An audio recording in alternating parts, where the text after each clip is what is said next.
Movie की शुरुआत में हम जेनी नाम की एक छोटी बच्ची को देखते हैं जो कि अपने कमरे में टॉयज के साथ खेल रही थी और तभी उसे एक बर्ड विंडो के पास दिखाई देती है जिसके पास वो जाती है, लेकिन डिसबैलेंस होने की वजह से वो वहाँ से नीचे गिर जाती है। तभी उस रूम के अंदर मैगी आ जाती है जो कि जेनी की मदर थी और उसके पीछे जेफ और समैंथा भी आते हैं और जेफ जेनी का डैड था और समैंथा उसकी care taker, kind of a baby sitter. अब मैगी जेनी की चोट के ऊपर दवाइयाँ लगाने लगती है और उसी दौरान समैंथा और जेफ दोनों पर बहुत गुस्सा करती है, स्पेशली जेफ के ऊपर क्योंकि वो उसके डैड थे और समैंथा के ऊपर इसलिए क्योंकि ये उसका इर्रेस्पॉन्सिबल बिहेवियर था। मैगी अब जेनी को हॉस्पिटल लेके चली जाती है और उसके जस्ट अगले ही सीन में हम जेफ और मैगी को डिवोर्स फाइल करता हुआ देख पाते हैं। असल में ये डिवोर्स की रिक्वेस्ट जो होती है वो मैगी की तरफ से ही गई थी क्योंकि दोनों के बीच चीजें सही नहीं जा रही थी और जेफ एक अनएम्प्लॉयड कार्टूनिस्ट होता है। वहीं दूसरी तरफ मैगी जॉब से अच्छा खासा पैसा कमा रही थी, इसलिए वो डिवोर्स लेके जेनी को अपने पास रखना चाहती थी,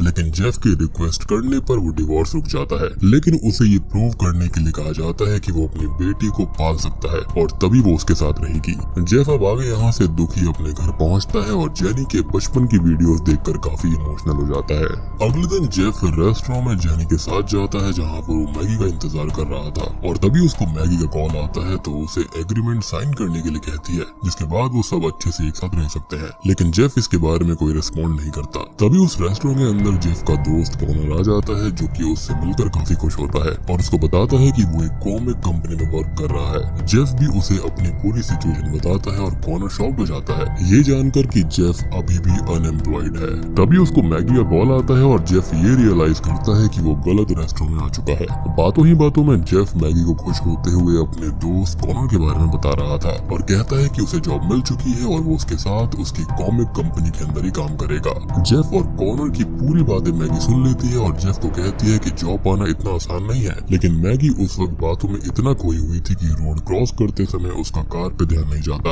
और एक कार मैगी के ऊपर से चली जाती है जिससे इंस्टेंटली उसकी मौत हो जाती है। अब हम मैगी का फ्यूनरल देख पाते हैं जिसके अंदर जेनी और जेफ मैगी की डेथ से बहुत ही अपसेट थे और उसी दौरान एक कैंडल उनकी फैमिली फोटो के ऊपर भी गिर जाती है जिससे कि जेफ का चेहरा फोटो में अजीब तरह से डिस्टॉर्ट हो जाता है और समैंथा फायर एक्सटिंग्विशर से आग को बुझा देती है। अब जेफ यहाँ पर रिवर से बात करने लगते हैं जो कि मैगी के डैड होते हैं और वो बताते हैं कि जिस कार से मैगी का एक्सीडेंट हुआ था उसके ओनर का कुछ भी पता नहीं चला है और ये एक्सीडेंट से ज्यादा एक प्लान्ड मर्डर लग रहा है। इस पर जेफ अपनी तरफ से ज्यादा कुछ नहीं बोलता। अब जेफ जब अपने रूम की तरफ देखता है तो बीच में उसे एक डरावना क्लाउन गोस्ट फिगर हॉन्ट करने लगता है जो कि उसे उसके रूम तक डराता है और तभी उसकी आंखें खुल जाती हैं और ये उसका बुरा सपना था। लेकिन अभी भी उसके सामने एक लेडी डॉल फिगर थी और वो भी जेफ को हॉन्ट करती है, पर फिर से उसकी आंखें खुल जाती हैं और उसको रियलाइज होता है कि उसके ड्रीम में ये एक और ड्रीम था। यहाँ पर हम ये भी समझ पाते हैं कि ये वही टॉय फिगर्स है जिनके साथ स्टार्टिंग में जेनी खेल रही थी। अब अगले दिन जेफ उसी कंपनी में काम करने के लिए जाता है जहाँ पर कॉनर काम किया करता था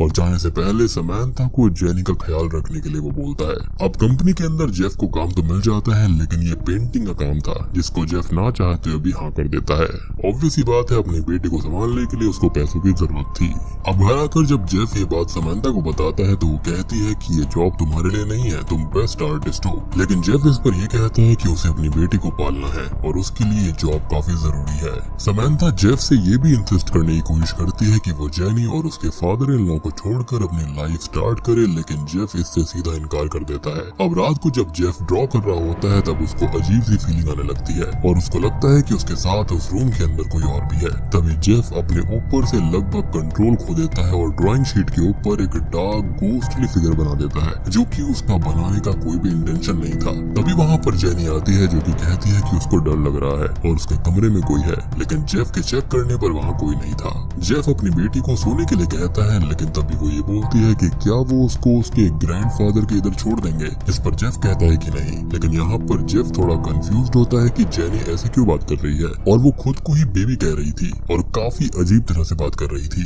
खैर अगले दिन जब जेफ ऑफिस जाता है तो वो गलती से अपने कोवर्कर को अपनी गोस्ट वाली पेंटिंग दे देता है जो कि उसको काफी पसंद आती है और तब जेफ को as a comic artist hire कर लिया जाता है, यानी कि वो जो चाहता था वो उसके लिए हो रहा था। उसी रात जेनी भी वही घोस्टली पपेट को देखती है जिससे वो डर जाती है और जोर से चिल्लाने लगती है। तभी जेफ वहाँ पर आ जाता है और जेनी को अकेला पाकर उसे अपने साथ ले जाता है। अगले दिन जेनी उस रात के हादसे के बारे में जेफ से बातें करती है, जिस पर जेफ कहता है कि तुम्हारे टॉय पपेट्स भी डरावने हैं, लेकिन वो तुम्हारे दोस्त हैं, इसलिए तुमको डर नहीं लगता। और जेनी इस चीज को ऐसे लेती है कि उसे अब घोस्ट से ही दोस्ती करनी होगी। इसके अगले ही सीन में जेफ नोटिस करता है कि जेनी ने जो ड्राइंग बनाई है उसके अंदर वही घोस्टली फिगर है जो कि जेफ ने बनाई थी, और ये चीज जेफ को डरा देती है। साथ ही साथ जेनी भी खुद को बेबी कह रही थी। अब अगले दिन ऑफिस में जेफ घोस्ट से रिलेटेड चीजों पर रिसर्च कर रहा होता है कि तभी उसका फ्रेंड वहाँ पर आ जाता है और जेफ उसको सारी बातें बताता है, जिस पर वो कहता है कि उसे विश्वास है कि घोस्ट एग्जिस्ट करते हैं। पर तभी एक कोवर्कर आकर जेफ को कहती है कि एक अमीर बूढ़ा आदमी उसे कंपनी से बाहर बुला रहा है। जेफ उससे मिलने जाता है तो उसको पता चलता है कि वो रिवर थे, उसके फादर इन लॉ, जो कि उसको कहते हैं कि मैगी का मर्डरर अभी तक मिला नहीं है, लेकिन उसे शक है कि जेफ ने ही उसे मारा है।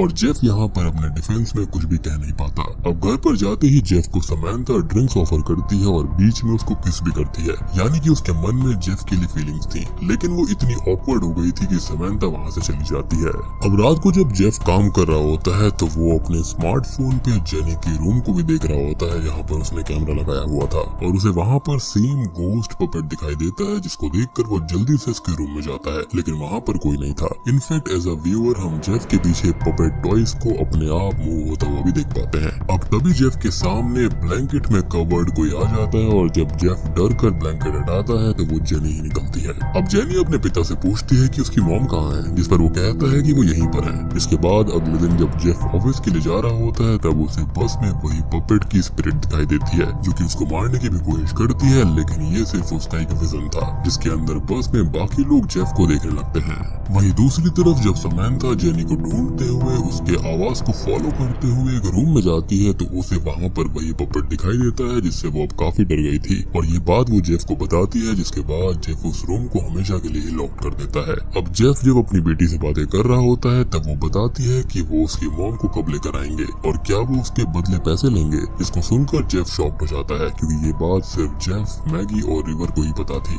अब अगली मॉर्निंग समंथा जेनी के लिए ब्रेकफास्ट बनाती है, लेकिन उसे खाकर जेनी चौंक होने लगती है और जेफ तब जेनी की मदद करता है। लेकिन तभी जेनी नोटिस करती है कि ऊपर लगा हुआ शैंडलियर यानी कि झूमर लूज हो रहा है, और तभी उसका स्क्रू गिर जाता है और वो झूमर आकर समंथा के सर पर लगता है, जिससे समंथा वहीं बेहोश हो जाती है। और अब तक हम इस बात को समझ जाते हैं कि ये सब वो पपेट ही कर रही थी। अब उसके कुछ ही देर के बाद में वहाँ पर पुलिस आती है, क्योंकि समंथा ने पहले ही उनको कॉल लगाया था, लेकिन ऑफिसर्स जब जेनी को देखते हैं तो उनको लगता है कि जेफ जेनी को टॉर्चर करता है, इसलिए वो जेनी से बात करने की कोशिश करते हैं, लेकिन वैसा कुछ नहीं निकलता। इसके कुछ ही सीन के बाद में हम उसी पपेट स्पिरिट को जेनी के साथ देखते हैं और हमें पता चलता है कि वो कोई और नहीं बल्कि मैगी की ही स्पिरिट है। अब आगे मैगी की स्पिरिट समंथा के रूम में जाती है और वो उसको मारने की कोशिश करती है, जिससे कि समंथा की आंखें खुल जाती है और वो डरते हुए भागते हुए जेफ के पास जाती है। समंथा जेफ को जाकर कहती है कि उसके ऊपर भी उस स्पिरिट ने अटैक किया था, और वो हो ना हो मैगी यानी कि तुम्हारी वाइफ की ही स्पिरिट है। लेकिन जेफ इस पे ज्यादा रिएक्ट नहीं करता और समंथा को आराम करने के लिए अपने घर जाने को बोलता है। साथ में जेनी को भी उसके ग्रैंडफादर के पास छोड़ देता है। अब जेफ अकेले ही घर के अंदर अपनी वाइफ की स्पिरिट से कम्युनिकेट करने की कोशिश करता है, जिसका आइडिया उसे उसके फ्रेंड ने दिया था। अब रिचुअल करते हुए उसको एक विजन आता है, जिसके अंदर वो देखता है कि मैगी की उस दिन डेथ कैसे हुई थी, और तभी मैगी की स्पिरिट पपेट के फॉर्म में उसके सामने आती है, जिसको जेफ कहता है कि ऐसा मत करो, जेनी हमारी बेटी है, और मैगी की स्पिरिट वहाँ से चली जाती है। अगले दिन लॉयर्स के सामने जेफ रिवर से कहता है कि उन्हें मेरी बेटी को मुझसे दूर नहीं करना चाहिए, उसने अपनी मॉम को खोया है और अब अपने डैड को खोने के लिए तैयार नहीं होगी। यहाँ से निकलने के बाद में रिवर जेफ को बताता है कि वो कार जिससे मैगी का एक्सीडेंट हुआ था वो ऑफिसर्स को मिल गई है, और थोड़ी देर के बाद में उसके ओनर का भी पता चल जाएगा। रिवर ये भी कहता है कि वो कुछ ही देर के बाद में जेनी को उसके घर से ले जाएगा, और बातों से ऐसा लग रहा था कि रिवर अब जेनी की कस्टडी जेफ से ले लेगा। अब जेफ जब ऑफिस में जाता है तो उसे पता चलता है कि उसे कंपनी के दूसरे ब्रांच में भेजा जा रहा था, जो कि दूसरी सिटी में है, और उसके लिए जेफ खुश भी था। पर तभी उसका हेड उनको कहता है कि वो कॉमिक की एंड स्टोरी को थोड़ा बढ़ाना चाहता है, जिसके लास्ट में स्पिरिट और ताकतवर बनकर आएगी और रिवेंज लेगी। ये सुनते ही जेफ को थोड़ा डर लगता है और वो मैगी की स्पिरिट के बारे में सोचते हुए ऑफिस से निकल जाता है। अब रास्ते में जाते हुए जेफ रिवर को कॉल लगा के कहता है कि उन्हें जेनी के साथ घर से निकल जाना चाहिए, क्योंकि जेनी वहाँ पर सेफ नहीं है। उसी वक्त रिवर भी जेफ को कुछ बताना चाहते थे, लेकिन तब तक उन्हें कोई स्टेयर से धक्का दे देता है जिससे कि वो गिर जाते हैं। जेफ जब वहाँ पर पहुँचता है तो वो अपने फादर इन लॉ को इंजर्ड देखता है और तभी उनके फोन में वो मेल भी देखता है जिसके अंदर उस एक्सीडेंट करने वाले कार के ओनर्स की डिटेल्स थी। और दोस्तों यहाँ पर खुलते हैं इस मूवी के असली पत्ते। जेफ जब डिटेल्स को देखता है तो उसको पता चलता है कि वो किलर कोई और नहीं बल्कि समैंथा थी। जी हाँ, और ये जानकर जेफ पूरी तरह से शॉक हो जाता है। पर तभी वहाँ पर समैंथा भी आ जाती है और अपनी पोल खोलने के बाद हम उसका एक अलग ही रूप देख पाते हैं। समैंथा पूरी अलग पर्सनालिटी में कहती है कि वो जेफ से प्यार करती थी और उसने देखा कि मैगी उससे सब छीन रही है,